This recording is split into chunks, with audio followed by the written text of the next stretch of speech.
नमस्कार दोस्तों, हमारा टॉपिक चल रहा था दुर्ग। दुर्ग में हमने जयपुर के दुर्ग पढ़ लिए थे, भटनेर दुर्ग पढ़ लिया था। दुर्ग दुर्ग में आज हम पढ़ेंगे भरतपुर रियासत के दुर्ग पढ़ेंगे। भरतपुर, ये है दुर्ग। इसके चारों ओर खाई, ये तो बाद की बातें हैं। सबसे पहले इसके निर्माण की बात करते हैं। निर्माण, पहले यहाँ एक नॉर्मल चौधरी का अधिकार था। किसका? खेमकरण जात की गद्दी बोला जाता था। खेमकरण जात की गद्दी बोला जाता था इसको। यहाँ पहले नॉर्मल था, यहाँ दुर्ग नहीं था। फिर क्या हुआ? इसका निर्माण सिंह, एक तो बदन सिंह, एक सूरजमल। कहते हैं इस दुर्ग का निर्माण 60 साल तक चला था। कितने साल? 60 साल तक। 1733 में चालू हुआ था। कब हुआ था? 1733 में। वैसे सूरजमल का मतलब सूरजमल के शासक का दो भागों में बटा गया। एक तो कुंवर थे तब, और एक राजा बने तब। देखो क्या हुआ ना कि बदन सिंह का अंतिम समय आंखों की रोशनी चली गई थी, आंखों का रोग हो गया था। इसकी वजह से सूरजमल उनकी उनकी देख रेख में उसकी रियासत पर शासन करते थे। तो इनका शासन दो भागों में, एक तो कुंवर थे तब, एक राजा थे तब। ये कुंवर थे तब भी इस किले का निर्माण शुरू हो गया था। तो बदन सिंह और सूरजमल दोनों ही सही है, क्योंकि अलग अलग, कई में बदन सिंह बताया गया है, कई में सूरजमल बताया गया है। कहते हैं कि सूरजमल ने इसकी नींव, किसकी? इस दुर्ग की नींव रखी थी एक साधु के आशीर्वाद से। क्या है कि एक दिन ये जंगल में घूमने गया था, वहां पे शेर और गाय को देखा, और वहां इसने साधु के आशीर्वाद से मतलब दुर्ग बनाना शुरू कर दिया था। अब दुर्ग के अंदर यहाँ एक दरवाजा है अष्ट धातु का। यो क्या है? अष्ट धातु मतलब 8 धातु से जो दरवाजा बनता है वही अष्ट धातु। ये दरवाजा सर्व पहले तो चित्तौड़गढ़ में था, फिर अलाउद्दीन खिलजी दिल्ली ले गया था, वहां से शाहजहां ने लाल किले पे लगवाया था, और वहां से सूरजमल का पुत्र जवाहर सिंह ने उखाड़ कर कहाँ लगवाया था? यहाँ भरतपुर के दुर्ग पर। कहाँ पे? लोहागढ़ दुर्ग पर। 1805 में इस दुर्ग पर जसवंत सिंह राव होलकर ने आक्रमण किया था, लेकिन जीत नहीं पाया था, और बारूद गोले बहुत आगे थे। क्यों? क्योंकि ये एक मिट्टी का किला है, बारूद गोले बहुत आगे थे, तो और वो जीत भी नहीं पाया था। तो जसवंत राव होलकर ने कहा था क्या दिस इज ए आयरन गढ़। दिस इज ए आयरन गढ़ मतलब ये लोहागढ़ है। लोहागढ़ भी बोलते हैं इसको, और मिट्टी का किला भी बोलते हैं इसको। मिट्टी का किला। उसका इसको पूर्वी सीमा का प्रहरी भी बोला जाता है। किसको? पूर्वी सीमा को। पूर्वी सीमा का प्रहरी भी बोला जाता है। पूर्वी सीमा का प्रहरी भी बोला जाता है। किसको? लोहागढ़ किले को। निर्माण किसने? बदन सिंह के समय शुरू हुआ था, सूरजमल की देख रेख में। मतलब सूरजमल और बदन सिंह के समय कहीं सूरजमल देखने को मिलता है, कहीं बदन सिंह देखने को मिलता है। और इन सूरजमल का शासनकाल दो भागों में। एक तो जब कुंवर तब थे जब बदन सिंह शासक थे, और राजा कब बने? सूरजमल, जब बदन सिंह की मृत्यु होने के बाद में। बदन सिंह के समय निर्माण शुरू हुआ और 60 साल तक चला इस किले का निर्माण। इसके नजदीक दो नहर है। कौन कौन सी? इसके नजदीक दो नहर कौन कौन सी? एक तो है सुजान, एक है मोती झील। नहर कौन कौन सी है? सुजान और मोती झील। इसे मोती झील को भरतपुर की लाइफ लाइन भी बोला जाता है। लाइफ लाइन भी बोला जाता है। किसको? मोती झील को। किसकी? भरतपुर की लाइफ लाइन। महाराजा सूरजमल की 5 पत्नियों का जिक्र देखने को मिलता है। कितनी पत्नियां? 5 पत्नियां, जिसमें किशोरी देवी किशोरी देवी का मंदिर भी है। कहाँ पे? किशोरी देवी का मंदिर, महल है। कहाँ पे? चित्तौड़गढ़, मतलब सॉरी, भरतपुर दुर्ग में। कहाँ पे? भरतपुर दुर्ग में किशोरी महल भी है। और किसका महल है? दादी माँ का। और इसमें जामा मस्जिद भी है। और क्या है इसमें? और इसमें राजस्थान का एकमात्र लक्ष्मण का मंदिर है। किसका? लक्ष्मण का एकमात्र मंदिर, राजस्थान का लक्ष्मण का मंदिर कहाँ पे है? भरतपुर दुर्ग में है, लोहागढ़ में। ठीक है दोस्तों। और किसका है? बिहारी मंदिर। बिहारी मंदिर भी है। किसमें? लोहागढ़ दुर्ग में। लोहागढ़ दुर्ग में क्या है? बिहारी मंदिर भी है। और क्या है? और भरतपुर जाट राजाओं की कुलदेवी, भरतपुर जाट राजा कुलदेवी कौन कौन थी? राजेश्वरी माता का भी मंदिर है। किसका? राजेश्वरी माता का मंदिर है। कहाँ पे? लोहागढ़ दुर्ग में। जाट, भरतपुर के जाट राजा की वंश की कुलदेवी राजेश्वरी माता के भी मंदिर है। यहाँ जब दिल्ली पर आक्रमण किया तो वहां से जवाहर बुर्ज भी लाए थे। वो जवाहर बुर्ज भी कहाँ है? इसी किले में है। किसमें? भरतपुर में। जवाहर बुर्ज भी इसी किले में। जवाहर बुर्ज भी इसी किले में है। और क्या है? इसके मुख्य प्रवेश द्वार है, उसको क्या बोला जाता है? लोहिया द्वार। क्या बोला जाता है? लोहिया द्वार बोला जाता है। मत्स्य संघ का उद्घाटन भी यही हुआ। मत्स्य संघ का उद्घाटन भी यही हुआ जब राजस्थान का एकीकरण हो रहा था। मत्स्य संघ का उद्घाटन भी यही हुआ। और वो कहावत भी यही बोली थी, 8 फिरंगी 9 गोरा लड़े जाट का 2 छोरा। ये कहावत भी यही है। और वो 2 जाट के छोरे कौन थे? एक तो दुर्जन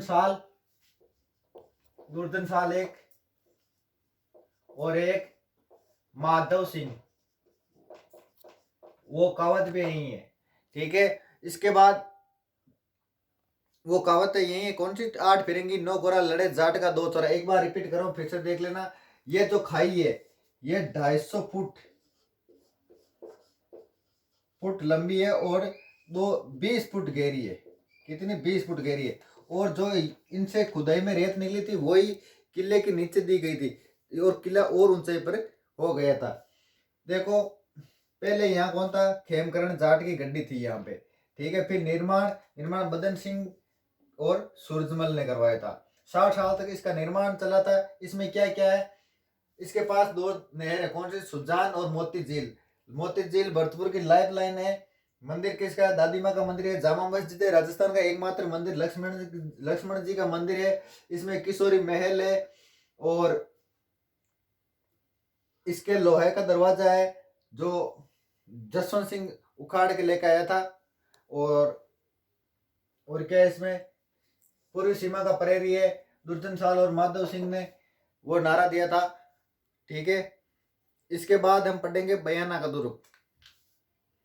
इसके बाद बयाना, जहां पे कहीं ना कहीं राणा सांगा भी कभी राज किया था। राणा सांगा।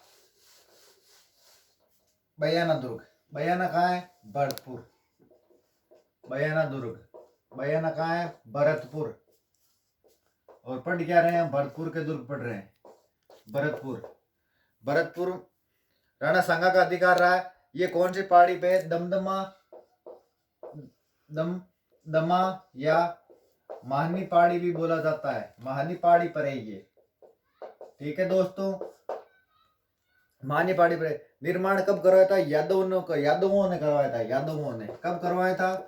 यादवों ने कराया था। कब? 1040 में 1040 में करवाया था। कब? किसने करवाया था? विजयपाल यादव ने करवाया था दोस्तों। किसने? विजयपाल यादव ने। किसका निर्माण कराया था? बयाना दुर्ग का निर्माण कराया था विजयपाल यादव ने। इससे बादशाह दुर्ग भी बोलते हैं। क्या बोलते हैं? बादशाह दुर्ग। इससे बादशाह दुर्ग भी बोलते हैं। बादशाह दुर्ग। और क्या बोलते हैं इसको और बोलते हैं बाणासुर भी बोलते हैं इसको। क्या? बाणासुर भी बोलते हैं। इसका प्राचीन नाम क्या था? इसका प्राचीन नाम था दोस्तों सोनीपुर। किसका? बयाना का प्राचीन नाम था सोनीपुर नाम था इसका। ठीक है। बाणासुर, यह दुर्ग कुतुब मीनार की तरह दिखता है कि कुतुब मीनार है ना, उसकी तरह बना हुआ है। किसकी तरह? कुतुब मीनार की तरह बना हुआ है ये दुर्ग। कौन सा? बयाना का दुर्ग।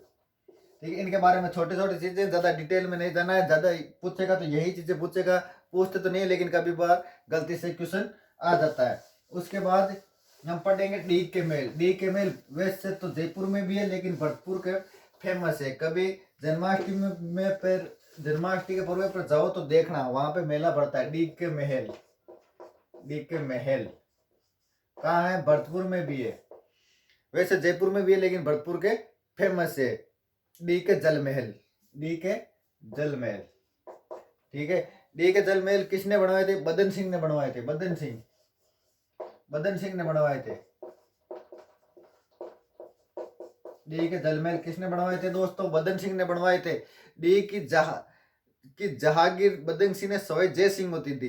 कि डी किसको दिया था? बदन सिंह ने सवाई जय सिंह को दिया था। और सवाई जय सिंह ने इनको एक उपाधि दी थी दोस्तों। कौन सी दी थी उपाधि? कौन सी दी थी उपाधि? दी थी बहादुर। उपाधि दी थी बर्जराज। बर्जराज की उपाधि थी। कौन सी दी थी? बर्जराज। बर्जराज की उपाधि दी। बदन सिंह सवाई जहांगीर दी थी, जहांगीर दी थी तो बर्जराज की उपाधि दी थी दोस्तों। उसके बाद करौली का तीमनगढ़ एक, ये तो इतना ही याद रखना। उसके बाद आता है तीमनगढ़ दुर्ग।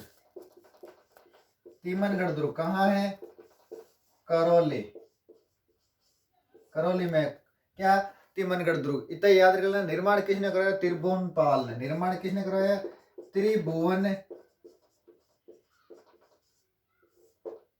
भुवनपाल ने करवाया था। यहाँ ऐसा बोलते हैं कि ननंद भोजई का कुआं है। किसका? ननंद भोजई का कुआं भी। कहाँ पे? तिमनगढ़ करौली में। किसका कुआं? ननंद भोजई कुआं। डी का मेल निर्माण बदन सिंह। बदन सिंह ने बाद में किसको दिया? सवाई जय सिंह। सवाई जय सिंह ने उपाधि कौन सी दी थी? बर्जराज की उपाधि। तिमनगढ़, तिमनगढ़ का है करौली। निर्माण किसने? त्रिभुवनपाल ने। या ननंद भोजई का कुआं। बस इतना याद रख लेना। छोटे छोटे दुर्ग है, ये लिख लेना, लिखवा देता हूँ। इसमें समझने वाली कोई बात है नहीं। उसके बाद सीकर में, सीकर में एक है दुर्ग। कौन सा? मानपुर। मानपुर दुर्ग है। कहाँ? सीकर। सीकर और झुंझुनू वाले पहले हमने छोड़ दी थी, अब करवा रहा हूँ। ठीक है, मानपुर। गौड़ राजा मान सिंह, इसका निर्माण माना जाता है गौड़ राजा मान सिंह ने करवाया था। मान सिंह ने इसका निर्माण करवाया था। उसके बाद झुंझुनू में एक बादलगढ़ है। झुंझुनू में बादलगढ़ कहाँ पे दोस्तों? झुंझुनू। झुंझुनू में इसका निर्माण किसने करवाया था? इसका निर्माण करवाया था नवाब फजल खान ने। नवाब फजल खान ने इसका निर्माण करवाया था। ठीक है, और घोड़े व ऊंट रखा जाता है। ऐसा माना जाता है कि इस किले में घोड़े व ऊंट रखे जाते थे। घोड़े व ऊंट रखे जाते थे इस किले में। और एक झुंझुनू में किला है। कौन सा? बागौर। ये सिर्फ नाम ही रख लेना याद। बागौर दुर्ग है। कहाँ है? झुंझुनू में। ये बस इतना ही याद रख लेना। कभी कभार कहीं पूछ भी ले तो बागौर दुर्ग कहाँ है? सिर्फ झुंझुनू में। इतना ही याद रख लेना। फतेहपुर में एक दुर्ग है। फतेहपुर दुर्ग। निर्माण किसने करवाया? फतेहपुर कहाँ है? सीकर में। निर्माण किसने करवाया? निर्माण इसका करवाया दोस्तों फतेह खां। एक कायम खानी था, कायम खानी। फतेह खां ने करवाया था इसका निर्माण। फतेह खां ने करवाया था दोस्तों। कायम खानी फतेह खां था, उसने इसका निर्माण करवाया था। रघुनाथ एक और है दोस्तों। कौन सा? रघुनाथगढ़। रघुनाथगढ़ कहाँ है? सीकर। रघुनाथगढ़ सीकर। इसका निर्माण किसने करवाया था? इसका निर्माण करवाया था माल। ये कहाँ पे? ये माल खेत की पहाड़ी पर है। माल खेत की पहाड़ी। और निर्माण किसने करवाया? चंदेल राजपूत का अधिकार था यहाँ पे। चंदेलों ने करवाया था। चंदेल राजपूतों का यहाँ पे अधिकार था। उसके बाद एक दुर्ग और है खंडेला, वो भी सीकर में है। बस इसका इतना से याद रखना है। खंडेला कहाँ है? सीकर। खंडेला दुर्ग है सीकर में। छोटा सा दुर्ग है, अब तो शायद तक वहाँ है या नहीं है। ठीक है दोस्तों, अब आगे का कल पढ़ेंगे रणथंबोर के, बहुत इंपॉर्टेंट, बहुत ही मोस्ट। ठीक।